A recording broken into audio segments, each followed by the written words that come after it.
అందరికీ నమస్కారం. వాజీ వార్తలకు స్వాగతం. ముందుగా ఈనాటి ముఖ్యాంశాలు. హెచ్ఎంపీవీ వ్యాధి పట్ల ఆందోళన చెందవద్దు. మీడియా సమావేశంలో వెల్లడించిన డిఎంహెచ్ఓ డాక్టర్ ఎస్ జీవనరాణి.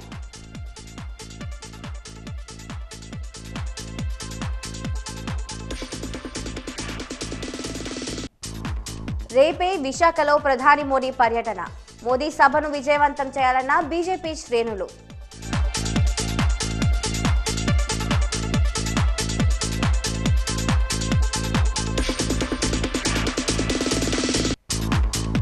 ఈ నెల 12వ తేదీన వాజీ మెగా రంగోలీ పోటీ.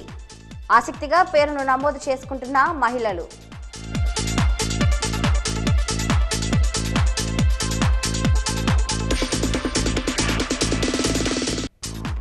ధనుర్మాసంలో సందడి చేస్తున్న హరిదాసులు. హరిదాసుపై వాజీ ప్రత్యేక కథనం.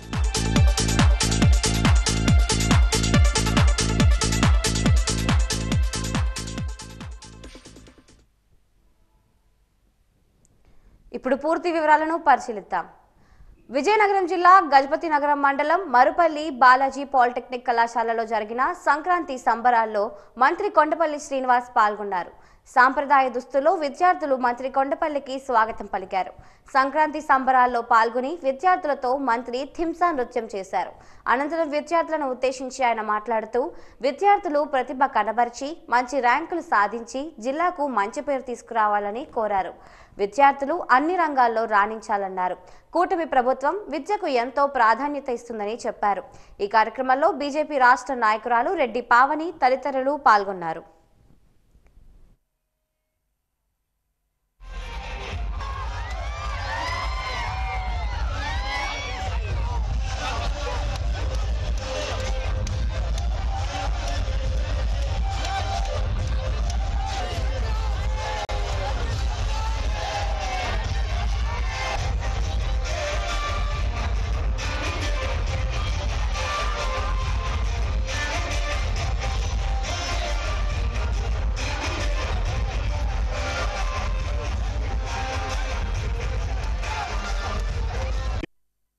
ప్రపంచం అంతా కూడా పాలిటెక్నిక్ స్టూడెంట్స్ వైపు చూస్తుంది.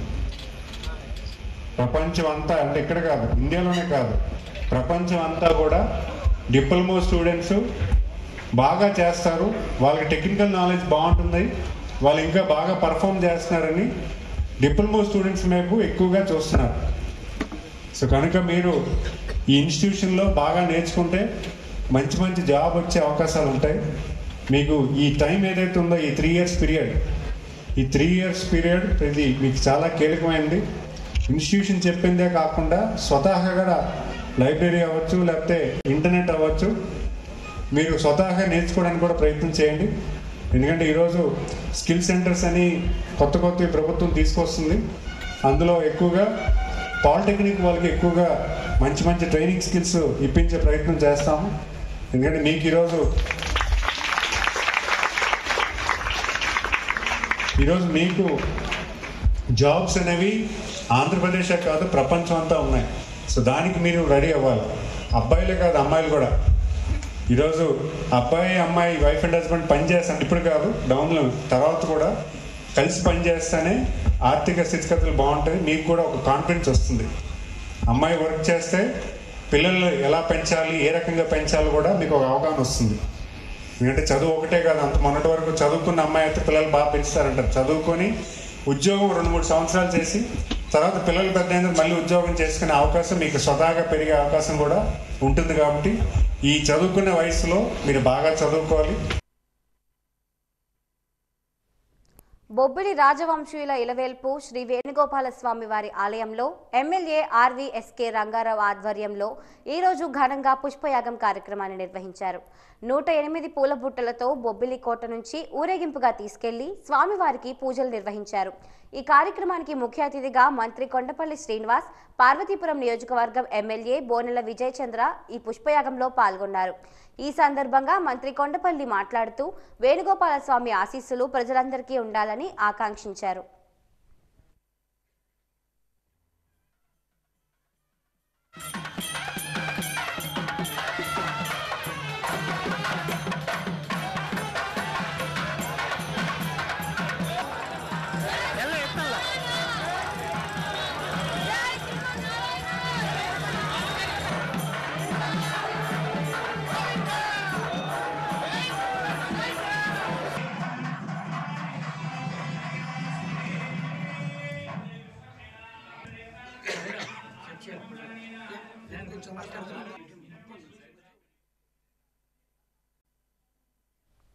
కోడి పందాలు ఎవరైనా నిర్వహిస్తే వారిపైన కఠిన చర్యలు తీసుకుంటామని జిల్లా ఎస్పీ వకుల్ జిందాల్ హెచ్చరించారు.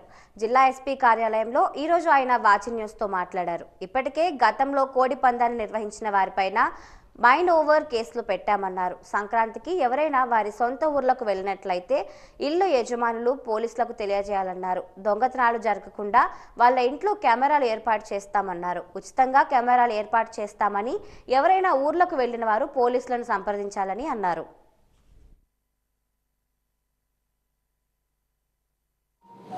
పండుగ సీజన్ వస్తూ ఉంది. సో ఎక్కడ కూడా ఆర్గనైజ్డ్ గ్యాంబ్లింగ్, ఆర్గనైజ్డ్ కోడి పందేలు ఎక్కడ కూడా జరగకూడదు. ఎక్కడైనా జరిగితే దాని మీద చాలా కఠినమైన చర్యలు తీసుకోవడం జరుగుతుంది. ఎవరైతే ఇంతకుముందు పాత ఆర్గనైజర్స్ ఉన్నారో, పాత నేరస్తులు ఉన్నారో, ఎవరైతే పాత సస్పెక్ట్స్ ఉన్నారో ఇంతకుముందు చేసిన వాళ్ళను ఈ నెక్స్ట్ 10 daysలో వాళ్ళని బైండ్ ఓవర్ కూడా చేయడం జరుగుతుంది. సో దాని మీద ఎక్కడైనా ఎవరికైనా ఏమైనా ఇన్ఫర్మేషన్ ఉంటే ఇమీడియట్గా మాకు షేర్ చేయండి, మేము దాని మీద యాక్షన్ తీసుకుంటాం. ఎవరైతే ఈ ఇక్కడ నుంచి ఊరికి వెళ్తున్నారో అందరికీ ఇన్ఫర్మేషన్ కోసం ఒకటి లాక్డ్ హౌస్ మానిటరింగ్ సిస్టమ్ అనేది ఒక అప్లికేషన్ ఉంది. ఆ లాక్డ్ హౌస్ మానిటరింగ్ సిస్టంలో ఒక కెమెరా, ఎవరైతే ఇంటి లాక్ చేసి వెళ్తారో ఆ ఇంటి లోపల ఒక కెమెరా పెట్టడం జరుగుతుంది. ఆ కెమెరాకి డైరెక్ట్ కనెక్షన్ పోలీస్ కంట్రోల్ రూమ్తో ఉంటుంది.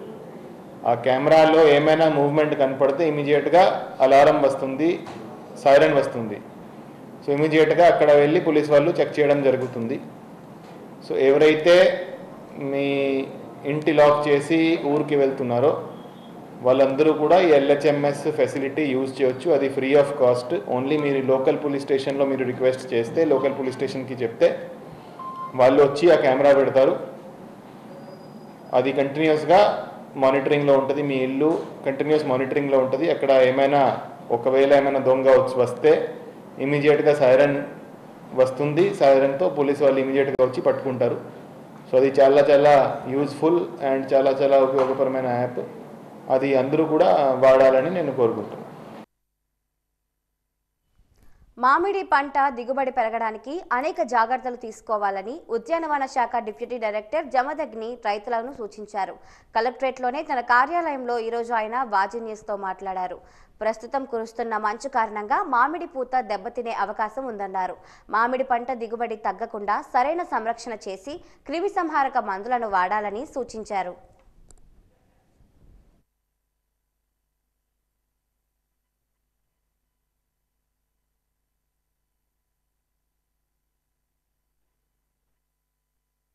డిసెంబర్ నెలలో బాగా వర్షాలు పడ్డాయి, మనందరికీ తెలుసు. ఎవరైతే ఆగస్టు సెప్టెంబర్ మాసాల్లో కల్తార్ అప్లై చేశారో మామిడి తోటలకి, అవి ఆల్రెడీ ఫ్లవరింగ్ రావటం వల్ల రీసెంట్గా మనకు వచ్చిన వర్షాలు వల్ల వాటికి కొంచెం అయితే దెబ్బతిన్నాయి. అవి మళ్ళీ ఫ్రెష్ ఫ్లవరింగ్ రావాలి. అవి కాకుండా కల్తార్ స్ప్రే చేయనివన్నీ కూడా ఇప్పుడు బడ్ ఫేజ్లో ఉన్నాయి, కొన్ని ఫ్లవర్ ఓపెనింగ్ స్టేజ్లో ఉన్నాయి. ఏదైతే గత నెలలో వచ్చిన వర్షాల వల్ల ఇంకా తేమ ఎక్కడన్నా రైతుల ఫీల్డ్స్లో ఉంటే వాళ్ళు లైట్గా ప్లవింగ్ చేయాలి. పైన ప్లవింగ్ ఒకసారి చేసినట్టయితే ఆ తేమ అంతా కూడా మనకి లేకుండా తేమ ఆవిరైపోయి మనకి వెంటనే ఫ్లవరింగ్ స్టేజ్కి వచ్చే అవకాశం ఉంది. అదొకటి రైతులు చేపట్టాలి. ఇది కాకుండా మనకి ఇప్పుడు ప్రస్తుతం మంచు కూడా పడుతున్నట్టు మనం గమనిస్తున్నాము. సో దీనివల్ల ఏంటంటే మనకి పొద్దున హై టెంపరేచరు, నైట్ లో టెంపరేచరు ఇలాగ ఉండటం వల్ల మనకి ఫ్లవరింగ్కి చాలా ఉపయోగం అది. కానీ మనకి దీంతో పాటే కొన్ని పురుగులు కూడా, ఇప్పుడు తేనె మంచు పురుగు అనేది ఒకటి మనకి వచ్చే అవకాశం ఉంది. అలాగే తామర పురుగు అనేది కూడా ఒకటి వచ్చే అవకాశం ఉంది. వీటికి సరైన మోతాదులో ఏదైతే మన హార్టికల్చర్ ఆఫీసర్స్ సిఫార్సు చేస్తున్నారో తేనె మంచు పురుగుకి అయితే 0.6 ml ఇమిడాక్లోప్రిడ్ కానీ 0.5 ml థయోమిథాక్సిమ్ కానీ స్ప్రే చేసి అది మనం కంట్రోల్ చేసుకోవచ్చు.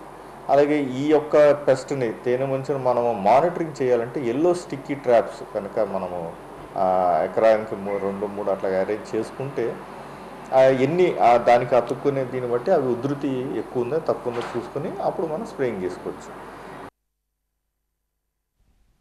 హెచ్ఎంపీవీ వ్యాధి పట్ల ఆందోళన చెందాల్సిన అవసరం లేదని జిల్లా వైద్యారోగ్య శాఖాధికారిని డాక్టర్ ఎస్ జీవన్ రాణి చెప్పారు.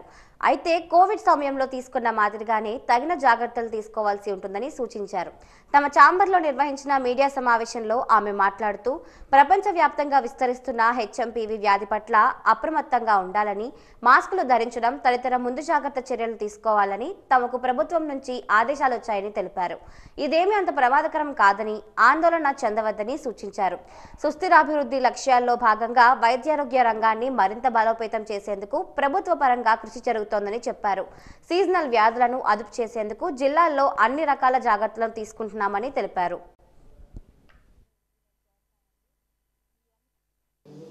ముఖ్యంగా మన సెంట్రల్ గవర్నమెంట్ వారు దృష్టి పెట్టిన సస్టైనబుల్ డెవలప్మెంటల్ గోల్స్, తల్లి బిడ్డ చల్లగా, మెటర్నల్ అండ్ చైల్డ్ హెల్త్కి సంబంధించి ఈ ప్రోగ్రామ్స్ అన్నీ కూడా మనం ఫీల్డ్లో ఇంప్లిమెంట్ చేస్తామండి. ఇవన్నీ కూడా చేసే నేపథ్యంలో ఏ విధంగా ఫీల్డ్కి వెళ్ళి వాళ్ళని మొబిలైజ్ చేసి మోటివేట్ చేసి మనం ఇచ్చే సర్వీసెస్ని అందిపుచ్చుకోవాలనే నేపథ్యంలో మీ వైపు నుంచి మోటివేషన్ అనేది పబ్లిక్లో మా వంతు హెల్ప్గా మీ నుంచి మేము ఆశిస్తున్నాము. మీ నుంచి హెల్ప్ అది మాకు. తద్వారా మన సొసైటీలో IMR, MMR అనేది తగ్గించుకోవడం జరుగుతుంది. అదేవిధంగా ఇప్పుడు సీజనల్ డిసీజెస్ని కంట్రోల్ చేసే నేపథ్యంలో కూడా అందరికీ కూడా ఇప్పుడు ఎగ్జాంపుల్ తీసుకుంటే డయేరియా ఏదైనా మన కంట్రోలింగ్ అనేది ఫస్ట్ ఆఫ్ ఆల్ మన ఇంటి చుట్టూ మనం క్లీన్గా పెట్టుకోవాలి. అది మన సొసైటీకి ఇచ్చే ఫస్ట్ రెస్పాన్స్ అది. ఆ విధంగా వాళ్ళు మేం చేసే యాక్టివిటీస్ అన్నీ కూడా పక్కా పెర్ఫెక్ట్గా ఫీల్డ్లో కండక్ట్ చేస్తామండి. అదేవిధంగా కొత్తగా ఇప్పుడు వైరస్ వస్తుంది, కోవిడ్ని ఏ విధంగా అయితే ఢీకొట్టామో అదేవిధంగా దీన్ని కూడా మనం కోవిడ్ అప్రోప్రియేట్ మెజర్స్ తీసుకుంటూ దీన్ని కూడా మన డిసీజ్ బర్డన్ అనేది తగ్గించుకుందామని చెప్పేసి వింటర్ సీజన్లో వచ్చే కమ్యూనికబుల్ డిసీజెస్, రెస్పిరేటరీ డిసీజెస్ అన్నీ కూడా కంట్రోల్ పెట్టుకోమని చెప్పేసి మా పబ్లిక్కి, మా స్టాఫ్కి, మా మెడికల్ ఆఫీసర్స్కి కూడా ఇన్స్ట్రక్షన్స్ ఇస్తున్నాము, జాగ్రత్త పడమని చెప్పేసి. ఈ విధంగా మీరు యాజ్ ఎ ప్రెస్ పబ్లిక్లో ఇవన్నీ అవేర్నెస్ అనేది తీసుకొచ్చి ఇవన్నీ కూడా మన జిల్లా పబ్లిక్ని వ్యాధుల బారి పడకుండా కాపాడుకునే నేపథ్యంలో మీ వంతు హెల్ప్ అందిస్తారని చెప్పేసి రిక్వెస్ట్ చేస్తూ థ్యాంక్ యూ వెరీ మచ్. నగరంలోని మూళ్లాంతర్ల వద్దనున్న చెదురుగుడిలో పైడితల్లి అమ్మవారిని ఈరోజు ప్రత్యేకంగా అలంకరించారు. ధనుర్మాసం మంగళవారం సందర్భంగా అమ్మవారిని ప్రత్యేకంగా అలంకరించారు. ఉదయం వేకువజామున నుంచే విశేష పూజలు చేపట్టారు. బూరెలు, గారెలను అమ్మవారికి నైవేద్యంగా సమర్పించారు. ప్రత్యేకంగా పుష్పాలంకరణ చేశారు. భక్తులకు ఎలాంటి అసౌకర్యం కలగకుండా అన్ని ఏర్పాట్లు చేశారు. ఈ సందర్భంగా వేదపారాయణకర్త ఏ సాయి కిరణ్ శర్మ మాట్లాడుతూ పైడితల్లి అమ్మవారిని దర్శించుకున్న వారికి సుఖ సంతోషాలు కలుగుతాయని అన్నారు. పైడితల్లమ్మ ఆశీర్వచనాలు ప్రతి ఒక్కరికి ఉండాలని కోరారు. జై పైడిమాంబ, జై జై పైడిమాంబ. భక్త మహాశయులకు అపురూపమైనటువంటి విజయాలను అందించేటువంటి మంగళవారం, మొదటి మంగళవారం, పుష్యమాసం వచ్చిన మొదటి మంగళవారం. చాలా విశేషమైనటువంటి పర్వదనం ఈరోజు. భక్తులు సంక్రాంతి పండగ ముందుగానే వచ్చేట్టుగా ఈ మంగళవారం నాడు భక్తులు విశేషంగా అమ్మవారిని దర్శనం చేసుకుని అమ్మవారి యొక్క అనుగ్రహాన్ని పొందడానికి చాలా భక్తులందరూ కూడా వేచి ఉన్నారు. అమ్మవారు దుర్గే స్మృతాహరస భీతిమశేష జంతో స్వస్థీ స్మృతామతిమతేవ శుభాందాసి దారిద్ర్య దుఃఖ భయహారిణి కాత్వన్య సర్వోపకార కరుణాసిదార్ద్రజిత్త అనేటువంటి వాక్యం ద్వారా దుర్గాస్వరూపిణి శ్రీ పైడితలమ్మ వారికి ఈ యొక్క మంగళవారం ప్రతి మంగళవారం లాగే ఈ మంగళవారం కూడా ఉదయాన్నే 4:30 నుంచి కూడా అమ్మవారికి రుద్రాభిషేకం, అమ్మవారికి అభిషేకము, పంచామృతాభిషేకము, శ్రీచక్రార్చన, శ్రీచక్ర కుంకుమ పూజలు ఇత్యాది పారాయణలు అన్నీ కూడా అమ్మవారికి నిర్వహించడం జరిగింది. దేవాలయంలో అన్ని కార్యక్రమాలు కూడా భక్తులకు అనుగుణంగా అన్ని కార్యక్రమాలు నిర్వహించడం జరుగుతుంది. అదేవిధంగా భక్తులు కూడా చాలా విశేషంగా పాల్గొని అమ్మవారి యొక్క అనుగ్రహాన్ని పొందుతున్నారు. కాబట్టి భక్తులందరూ కూడా అమ్మవారి అనుగ్రహాన్ని పొందగోరుతున్నాం. జై తల్లి, జై జై తల్లి, జై పైడిమాంబ. ఉత్తరాంధ్ర అభివృద్ధికి పలు ప్రాజెక్టు పనుల కార్యక్రమాలకు శంకుస్థాపన చేయుటకు విశాఖపట్నం రానున్న భారత ప్రధాని నరేంద్ర మోడీకి స్వాగతం పలుకుతూ విశాఖ ఆంధ్ర విశ్వవిద్యాలయం స్పోర్ట్స్ గ్రౌండ్ క్యాంపస్కు తరలి రావాలని బీజేపీ రాష్ట్ర నాయకులు బైరెడ్డి శివప్రసాద్ రెడ్డి, విజయనగరం అసెంబ్లీ కన్వీనర్ ఇమంది సుధీర్లు పిలుపునిచ్చారు. భారతీయ జనతా పార్టీ జిల్లా కార్యాలయంలో ఈరోజు వారు మీడియాతో మాట్లాడారు. ఉత్తరాంధ్ర ప్రజల చిరకాల స్వప్నమైన విశాఖ రైల్వే జోన్ ఏర్పాటు చేయుటకు సుమారు 1000 కోట్ల రూపాయలకు పైగా అభివృద్ధి పనులకు శ్రీకారం చుట్టారన్నారు. సభావేదిక ఏర్పాట్లను ఇప్పటికే నారా లోకేష్ పరిశీలించారన్నారు. 8వ తేదీన జరగబోయే ప్రధాని మోడీ సభను విజయవంతం చేయాలని కోరారు.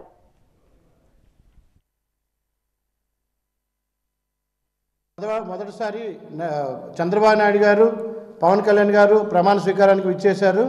ఇది రెండోసారి మన విశాఖపట్నం ఆంధ్రప్రదేశ్కి వస్తున్న శుభ సందర్భంగా రేపు ఏదైతే మన ఆంధ్రప్రదేశ్కి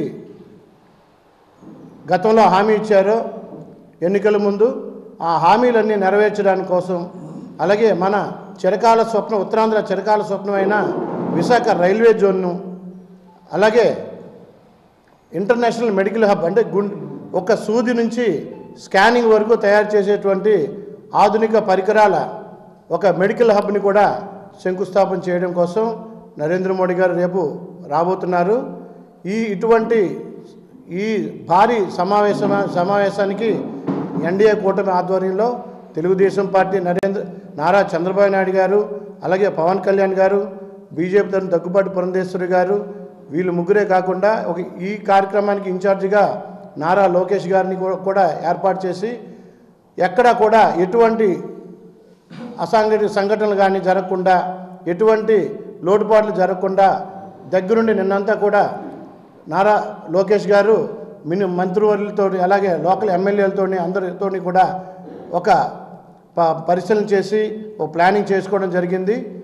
రాష్ట్ర మంత్రి, భారతీయ జనతా పార్టీ రాష్ట్ర వైద్య ఆరోగ్య శాఖ మంత్రి సత్యకుమార్ గారు, నిన్న నారా లోకేష్ గారు వచ్చి స్థానికంగా ఉన్నటువంటి ఎమ్మెల్యేలతోటి, మంత్రులతోటి వారు నిన్న సభా వేదిక వద్ద ఏర్పాట్లన్నీ కూడా చూడటం జరిగింది. ఇందులో చూస్తే నరేంద్ర మోడీ గారు ఇప్పటికే పోలవరం నిర్వాసితులకు ఆర్ఆర్ ప్యాకేజీ కింద 1000 కోట్ల రూపాయలు ఇవ్వడం జరిగింది. అంతేకాకుండా 2500 మందికి ఉద్యోగ ఉపాధి అవకాశాలు పుట్టపర్తిలో వారు కేటాయించడం జరిగింది. ఇంతేకాకుండా ఈరోజు రేపు 2 లక్షల కోట్ల పైగా విశాఖ వేదికగా వారు శంకుస్థాపనలు చేయబోతున్నారు. అందులో ఉత్తరాంధ్ర ప్రాంతానికే అత్యధికంగా 187,885 కోట్ల రూపాయలతో వారు రేపు శంకుస్థాపన చేయబోతున్నారు. అందులో ప్రధానంగా అనకాపల్లి జిల్లాలోని పూడిమడక వద్ద ఎన్టీపీసీ గ్రీన్ హైడ్రోజన్ హబ్ ఒకటి, అలాగే నక్కపల్లిలో బల్క్ డ్రగ్ పార్క్ ఒకటి, అలాగే రాష్ట్ర ప్రజల చిరకాల స్వప్నం ఏదైతే ఉందో విశాఖ రైల్వే జోన్, ఈ మూడుతో పాటు మొత్తం రాష్ట్ర వ్యాప్తంగా 30 పైగా అయితే మన ఆంధ్రప్రదేశ్లో ప్రధానంగా ఈ 3 రేపు ఆయన వర్చువల్ ద్వారా శంకుస్థాపన చేయబోతున్నారు. పేదలకు కస్పా ఆర్యవైశ్య సంఘం సేవ చేయడం అభినందించదగ్గ విషయమని డిప్యూటీ మేయర్ కోలగట్ల శ్రావణి అన్నారు. కస్పా ఆర్యవైశ్య సంఘం ఆధ్వర్యంలో ఈ రోజు రాజారావు మేడ వద్ద గల ఆర్యవైశ్య సంఘం భవనంలో 200 మంది నిరుపేదలకు నిత్యావసర సరుకులు పంపిణీ కార్యక్రమాన్ని నిర్వహించారు. ఈ సందర్భంగా శ్రావణి మాట్లాడుతూ ఇలాంటి కార్యక్రమాలు మరెన్నో నిర్వహించాలని ఆకాంక్షించారు. ప్రతి ఒక్కరూ సేవా మార్గంలో పయనించాలని సూచించారు. పేదలకు సహాయం చేయాలనే ఆలోచన ప్రతి ఒక్కరిలో ఉండాలని అన్నారు. ఈ కార్యక్రమంలో నారాయణం శ్రీనివాస్ మాట్లాడుతూ 200 మంది పేదలకు నిత్యావసర సరుకులు పంపిణీ చేయడం హర్షించదగ్గ విషయమని అన్నారు. కార్యక్రమంలో వెచ్చ శ్రీనివాసరావు పాల్గొన్నారు. సభ అయిన అనంతరం కోలగట్ల శ్రావణి, నారాయణం శ్రీనివాస్లను ఘనంగా సన్మానించారు.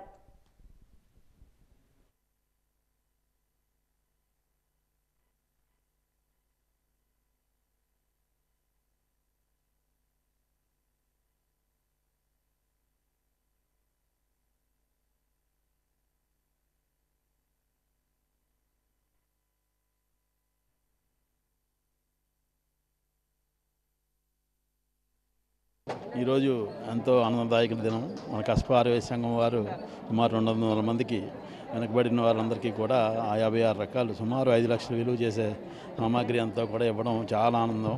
ఇలాంటి మంచి కార్యక్రమాలు ఎన్నో వాళ్ళు ముందు చేశారు, ముందు చేస్తారు, ఇంతకుముందు కూడా చాలా చేశారు. చాలా వీళ్ళందరూ ఎంతో ఐకమత్యంగా ఉండి సంఘాన్ని చాలా ముందుగా తీసుకెళ్తున్నారు. చాలా కార్యక్రమాలు కూడా చేస్తున్నారు. వారికి ఆ భగవంతుడు అమ్మవారి శక్తిని వాళ్ళని ఇంకా మంచి కార్యక్రమాలు చేయాలని కోరుకుంటున్నాను. ఇది పండగ రాగానే అందరూ కస్పా ఆర్యవైశ్య సంఘం యొక్క కుటుంబ సభ్యులు అందరూ కలిసి ఎవరైతే ఆర్థికంగా వెనుకబడి ఉన్నారో, ఎవరికైతే నిత్యావసర సరుకులు నిజంగా అవసరమో వాళ్ళందరినీ కూడా గుర్తించి వాళ్ళందరికీ సుమారు 3000 నుంచి 4000 విలువ చేసే కిట్లని రెడీ చేసి ఉప్పు, పంచదార సైతం బియ్యం దాకా కూరగాయలు అన్ని రకాలు, డిష్ వాషర్లు అన్ని రకాలు కూడా ఈ కిట్లో కలిపి సుమారు 200 పైచులకు కుటుంబాలకి ప్రతి ఏడాది కూడా ఇవ్వడం కస్పా ఆర్యవైశ్య సంఘానికి ఒక ఆనవాయితీగా వస్తుంది. మరి వాటిలో భాగంగా ఈ ఏడాది కూడా ధనుర్మాస కమిటీ యొక్క ఆధ్వర్యంలో, శ్రీని గారి యొక్క కమిటీ ఆధ్వర్యంలో వెచ్చ శ్రీని గారు, సాయి గారు అండ్ అదేవిధంగా పద్మావతి చైర్మన్ వెచ్చ రాధా గారి యొక్క ఆధ్వర్యంలో ఈ ఏడాది సంక్రాంతి పండగకి అదే 3000 నుంచి 4000 విలువ చేసే కిట్లను సుమారు 200 కుటుంబాలకి అందించడం జరుగుతుంది. ఎన్నో అద్భుతమైన కార్యక్రమాలు కస్పా ఆర్యవైశ్య సంఘం యొక్క కుటుంబ సభ్యుల యొక్క ఆధ్వర్యంలో నేటికి చేయడం జరుగుతుంది. మరి దానిలో భాగంగా ఈ ఏడాది కూడా ఇక్కడ చేపట్టడము, ప్రతి ఒక్కరు కూడా ఒక 200 కుటుంబాలకి ఈ ఏడాది పండగ ఎటువంటి ఇబ్బందులు లేకుండా హ్యాపీగా వాళ్ళ కుటుంబ సమేతంగా జరిగే విధంగా దానికి ముఖ్యమైన కారణం కస్పా ఆర్యవైశ్య సంఘం ఉండడం కూడా అభినందనీయం. మరి ఎన్నో కార్యక్రమాలు ఈ ఆర్యవైశ్య సంఘం యొక్క ఆధ్వర్యంలో, వెచ్చ శ్రీని గారి యొక్క ఆధ్వర్యంలో కూడా జరగాలని మనస్ఫూర్తి.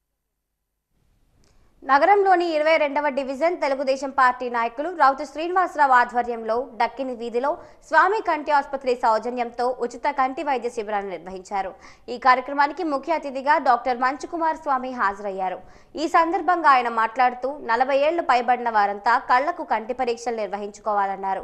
తమ ఆసుపత్రి సహాయ సహకారాలు ఎప్పుడూ ఉంటాయన్నారు. మొబైల్ వాడకాన్ని తగ్గించుకోవాలని సూచించారు. తల్లిదండ్రులు వారి పిల్లలను క్లోజ్డ్ రూమ్లోనే ఉంచే కంటే బయటకు తీసుకుని వెళ్లడానికి ఎక్కువ ప్రాధాన్యత ఇవ్వాలన్నారు. టీడీపీ నాయకుడు పిల్లా విజయ్ కుమార్ మాట్లాడుతూ తన నివాసం వద్ద ఇలాంటి వైద్య శిబిరానికి సహకరించిన మంచు కుమారస్వామికి కృతజ్ఞతలు తెలియజేశారు. ఈ కార్యక్రమంలో అవరాపు భార్గవి తదితరులు పాల్గొన్నారు.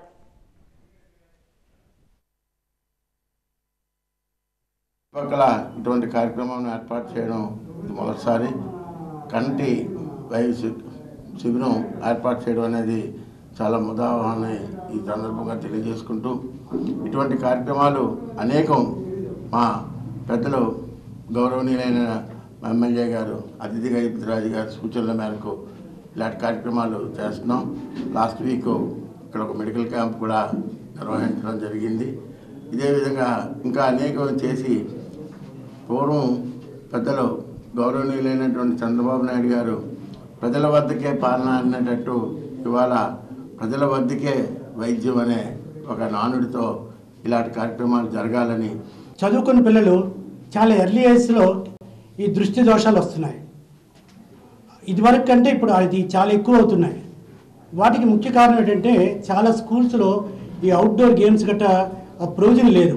అన్ని చిన్న చిన్న గదుల్లో ఉండి పిల్లలు అక్కడే చదువుకోవడం, వాళ్ళకి స్పోర్ట్స్ ఎక్స్ట్రా కరికులర్ యాక్టివిటీస్ ఏమి లేకపోవడం, ఇంటికి వచ్చిన తర్వాత ఈ మన ఏవైతే స్మార్ట్ ఫోన్స్, ట్యాబ్స్ వీటికి అలవాటు పడడం వల్ల ఈ మైనస్ పవర్ అనేది చాలామందికి పెద్ద సమస్య అవుతుంది.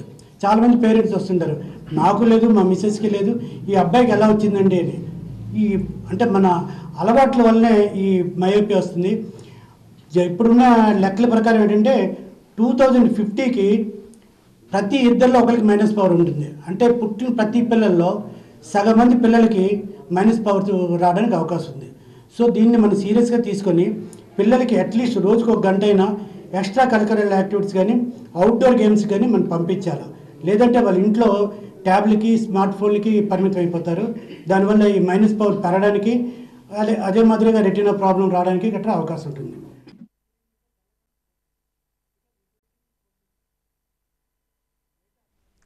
చేతిలో చిడతలు, కాలికి గజ్జెలు, పట్టు ధోవతి, పంచకట్టు, పట్టు కండువా నడుముకు కట్టి మెడలో ఒక పూలహారం ధరించి చక్కగా తిలకం దిద్దుతాడు.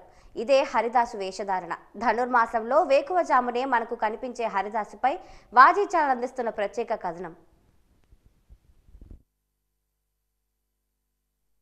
చేతిలో చిడతలు, కాలికి గజ్జెలు, పట్టు ధోవతి, పంచకట్టు, పట్టు కొండువ నడుము కట్టి మెడలో ఒక పూలహారం ధరించి చక్కగా తిలకం దిద్దుతాడు.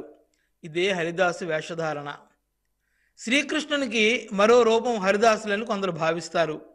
తెలుగు రాష్ట్రాలలో పండుగలప్పుడు, ముఖ్యంగా సంక్రాంతికి హరిదాసులకు విశేష ప్రాముఖ్యత ఉంది. హిందువుల నమ్మకం ప్రకారం హరిదాసు పరమాత్మతో సమానం. మనుషులు ఇచ్చే దాన ధర్మాలు అందుకొని వారికి ఆయురారోగ్యాలు, భోగభాగ్యాలు కలగాలని హరిదాసులు దీవిస్తారు.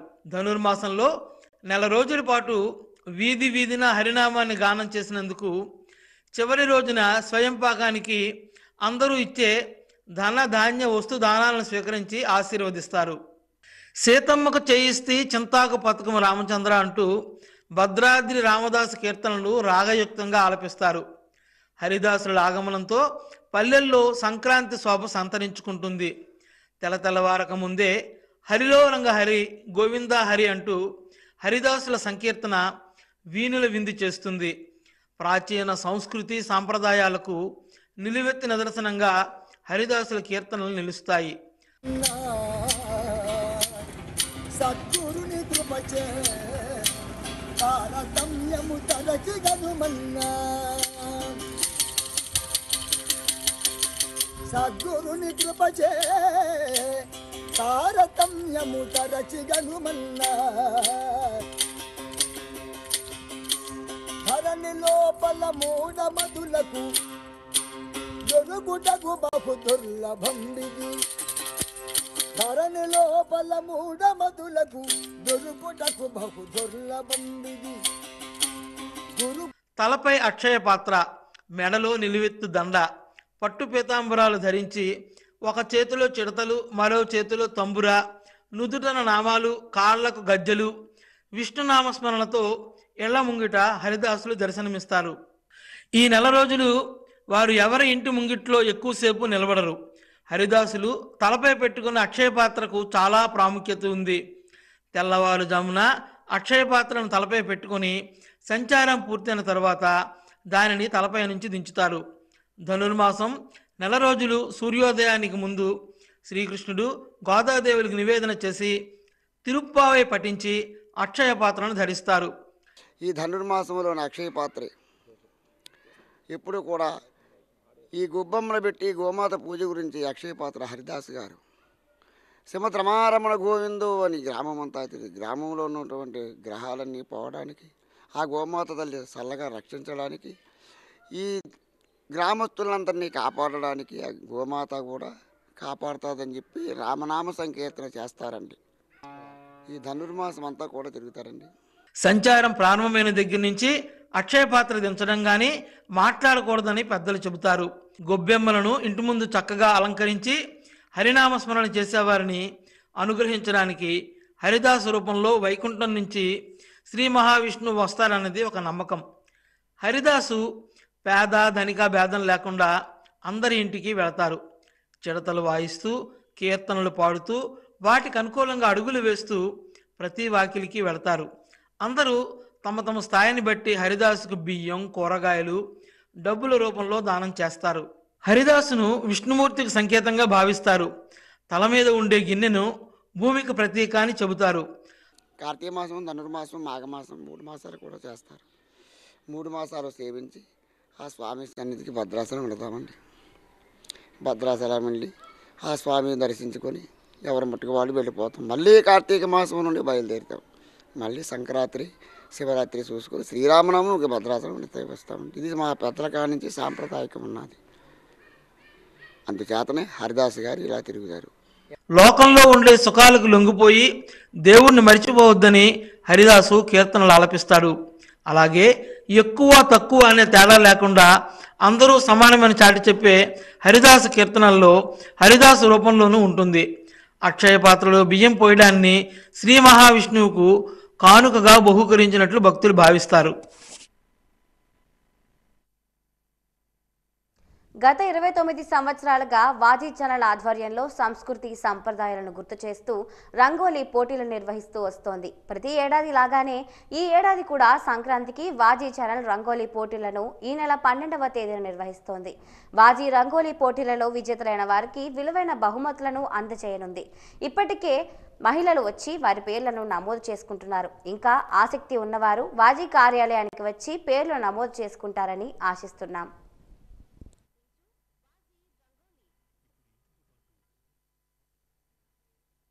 మాది కొత్తపేట నీల్ ట్యాంక్ దగ్గర ప్రతి సంవత్సరం ముగ్గులు పోటీకి వస్తుంటున్నాం.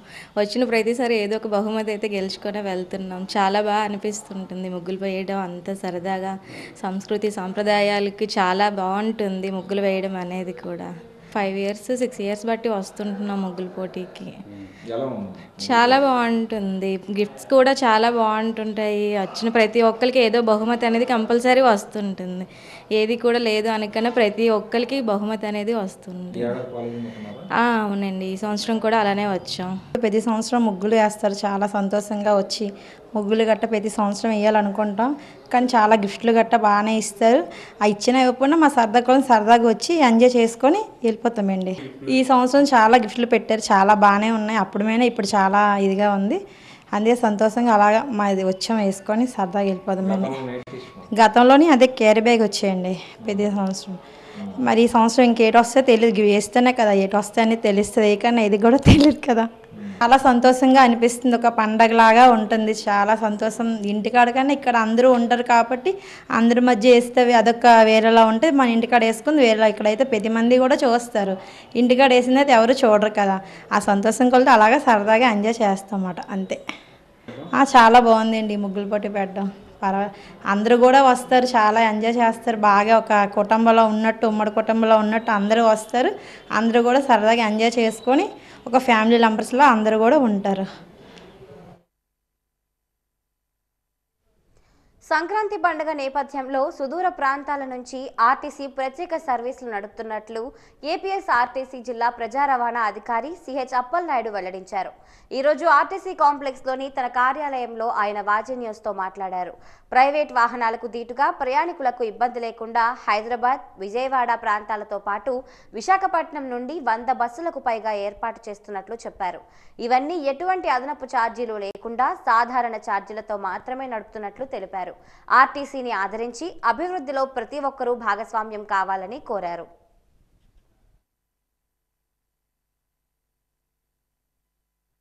విజయనగరం ఏపీఎస్ఆర్టీసీ ప్రయాణికులందరికీ నూతన సంవత్సరం మరియు సంక్రాంతి శుభాకాంక్షలు. సో ఏపీఎస్ఆర్టీసీ విజయనగరం జిల్లా నుంచి దూర ప్రాంతాలకి మరియు వైజాగ్ నుంచి వారి యొక్క పండుగ సందర్భంగా వైజాగ్లో పనిచేసిన వాళ్ళు కానీ దూర ప్రాంతం పనిచేసిన వాళ్ళు కానీ వాళ్ళ కుటుంబ సభ్యులు క్షేమంగా చేరడం కోసం ఏపీఎస్ఆర్టీసీ ప్రత్యేక బస్సులను ఏర్పాటు చేయడం జరిగింది. సో మనము హైదరాబాద్ నుంచి, విజయవాడ నుంచి మన విజయనగరం జిల్లాకు రావడానికి ఒక 30 బస్సుల దగ్గర ప్రత్యేక బస్సులు ఆన్లైన్లో ఏర్పాటు చేయడం జరిగింది. ఇవన్నిటి కూడా సాధారణ ఛార్జీలతో మాత్రమే ఏపీఎస్ఆర్టీసీ నడపబడుతుంది. అలాగే వైజాగ్ నుంచి బొబ్బిలి, భారతపురం, సీపిరిబిల్లి, ఎస్కోట గ్రామీణ ప్రాంతాలకు కూడా ప్రత్యేక బస్సులు ఏర్పాటు చేయడం జరిగింది. అన్ని బస్సులు కూడా సాధారణ ఛార్జీలతో మాత్రమే నడపబడును.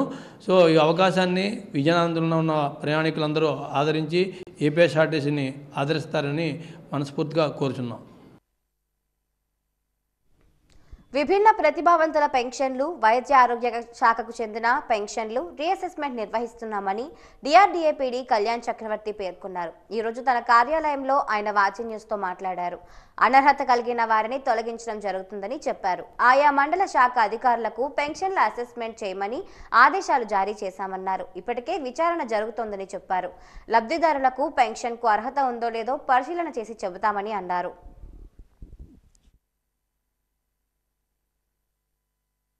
రీవెరిఫికేషన్ అండి. ఇది అంటే అన్నీ ఏవైతే మెడికల్ పెన్షన్లు అదేవిధంగా డిజేబుల్డ్ పెన్షన్లు ఉన్నాయో వాటికి రీఅసెస్మెంట్ చేయమన్నారు. సో ఇది పెన్షన్ని మనం అంటే రిమూవ్ చేస్తారని మీరు అన్న మాట కాదు. ఇది ఒకసారి రీఅసెస్మెంట్ చేసుకొని సో దీనికి డాక్టర్స్ టీమ్ని వేయడం జరిగింది. మెడికల్ పెన్షన్స్కి అయితే ఇంటింటికి వెళ్ళి చేస్తారు. అదర్ డిజేబుల్డ్ పెన్షన్లు అన్నీ కూడా ఇన్స్టిట్యూట్స్ అంటే లైక్ సిహెచ్సి కానీ లేదంటే ఏరియా హాస్పిటల్ కానీ లేదంటే మన జీజీహెచ్లో కానీ డాక్టర్స్ టీము చూసుకుని ఫైనలైజ్ చేస్తారన్నమాట. ఇది ఓన్లీ ఒక రీఅసెస్మెంట్ అనేది జరుగుతూ ఉంది. అది అంటే మెడికల్ పెన్షన్లకు సంబంధించి సోమవారం నుంచి మొదలవుతుందండి.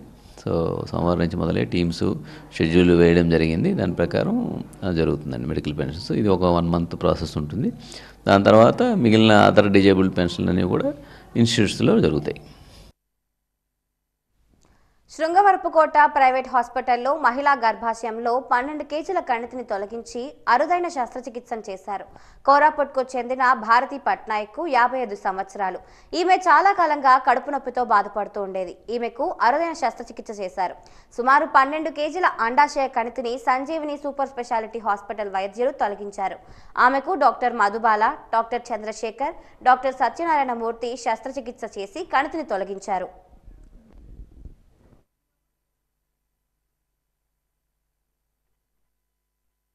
ఒక 3 నెలల నుంచి కూడా ఆమెకి పొట్ట పొంగినట్టుగా అనిపిస్తుంది. అదొక్క కంప్లైంట్తో మన దగ్గరికి రావడం అయితే జరిగింది.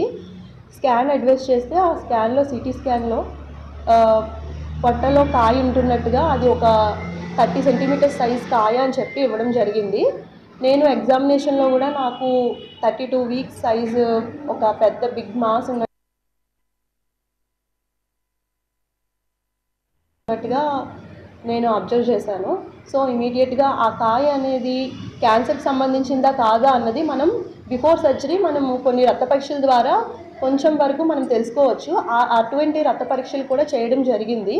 అందులో ఆ కాయ క్యాన్సర్కి సంబంధించిన లక్షణాలు అనేవి తక్కువ ఉన్నాయని తెలుసుకొని దాని ప్రకారం మేము సర్జరీ ప్లాన్ చేసుకున్నాం.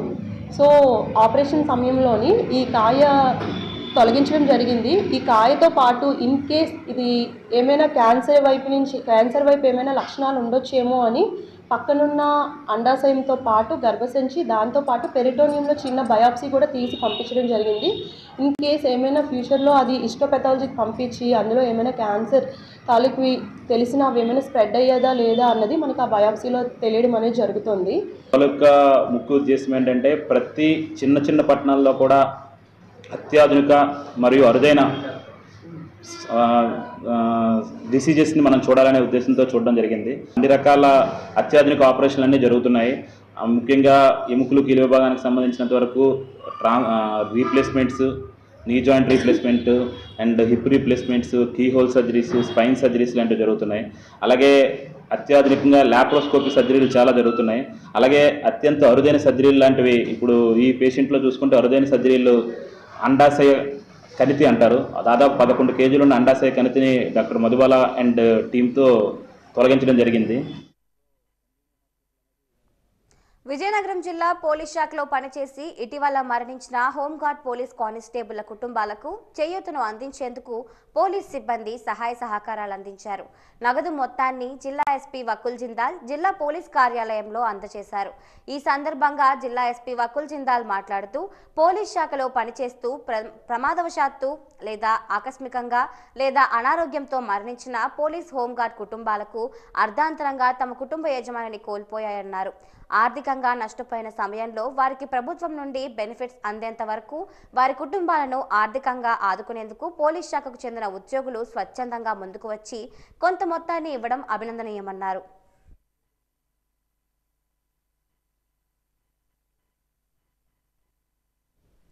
సహారా ఇండియా ఖాతాదారులు డిపాజిట్ సొమ్ము చెల్లింపుపై విశాఖ బహిరంగ సభలో ప్రధాని మోడీ ప్రకటన చేయాలని సహారా ఇండియా బాధితుల సంఘం జిల్లా అధ్యక్షులు బి లక్ష్మీదాస్, జిల్లా కమిటీ సభ్యులు పి ధనుంజయ నాయుడు, సిఐటియు జిల్లా అధ్యక్షులు పి శంకర్రావు డిమాండ్ చేశారు.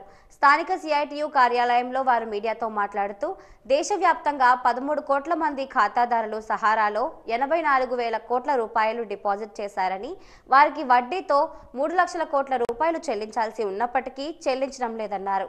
రాష్ట్రంలో 1 కోటి మంది ఖాతాదారుల నుంచి 80,000 మంది ఏజెంట్లతో 25,000 కోట్ల రూపాయలు డిపాజిట్లు సేకరించామని, ఆయా సొమ్ము తిరిగి చెల్లించకపోవడంతో ఖాతాదారులు తమపై తీవ్ర ఒత్తిడి చేస్తున్నారని అన్నారు.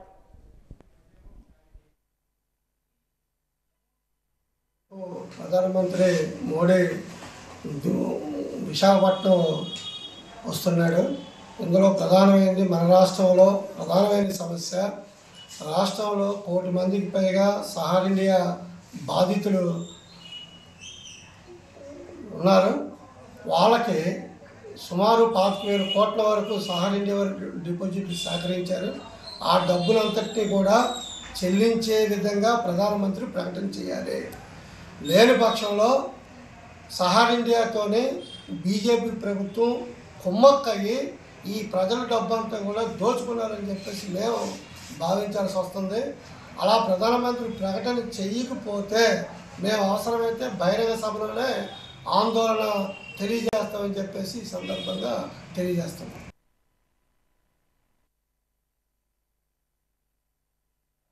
వాజీ వార్తలు ముగిసే ముందు ముఖ్యాంశాలు మరొకసారి. హెచ్ఎంపీవీ వ్యాధి పట్ల ఆందోళన చెందవద్దు, మీడియా సమావేశంలో వెల్లడించిన డిఎంహెచ్ఓ డాక్టర్ ఎస్ జీవనరాణి.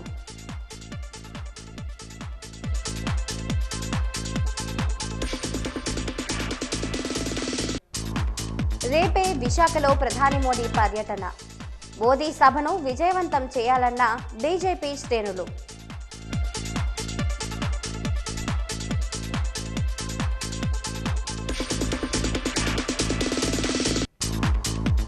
ఈ నెల 12వ తేదీన వాజీ మెగా రంగోలీ పోటీ, ఆసక్తిగా పేరును నమోదు చేసుకుంటున్న మహిళలు.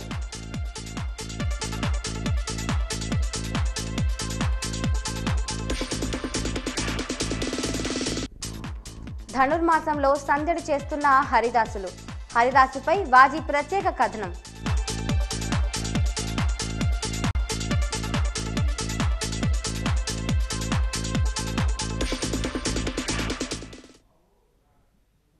ఇంతటితో వాజీ వార్తల సమాప్తం. నమస్కారం.